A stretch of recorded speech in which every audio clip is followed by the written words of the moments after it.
Warga Kelurahan Balai Agung Kota Sekayu Musi Banyuasin mendadak heboh dengan penemuan sesosok mayat yang mengapung di Sungai Musi.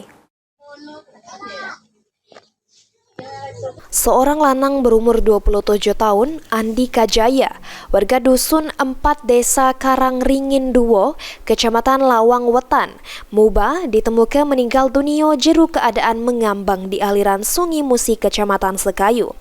Menurut Kapolsek Sekayu, korban ditemukan pada hari Kamis 16 Januari 2025. Langsung dievakuasi ke RSUD Sekayu untuk dilakukan identifikasi. Tak lama dari beredarnya kabar penemuan mayat tersebut, abah korban yakni Zainuddin langsung mendatangi Polsek Sekayu karena merasa kehilangan anggota keluarganya. Korban teridentifikasi sesudah keluarga menemukan ciri-ciri khusus pada mayat tersebut. Dari kuku kaki sebelah kiri belah sejak lahir, serta make celana yang dibeli oleh abahnya.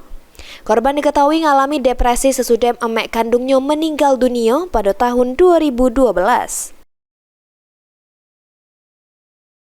Terima kasih.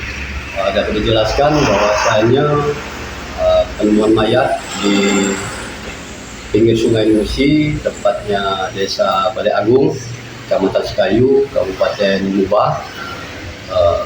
Mayat seorang laki-laki yang awalnya Mr. X. Kemudian pada hari Kamis malam jam 20.30 datang seorang laki-laki yang bernama Zainuddin mengaku bahwasanya mayat Mr. X tersebut itu adalah anaknya. Selanjutnya Pak Zainuddin langsung kita bawa ke rumah sakit untuk memastikan terkait mayat penemuan di Sungai Musi tersebut. Setelah dilihat ternyata benar sesuai dengan ciri-cirinya, di kuku kaki sebelah kiri belah bawaan lahir, dan celana yang dipakai oleh si mayat tersebut itu celana dari pembelian orang tuanya, begitu juga dengan baju yang dipakainya. Pihak keluarga menolak untuk diautopsi serta menerima kematian korban sebagai musibah. Jenazah korban sudah diserahkan ke keluarga untuk dimakamkan. Ruzi Iskandar, PAL TV.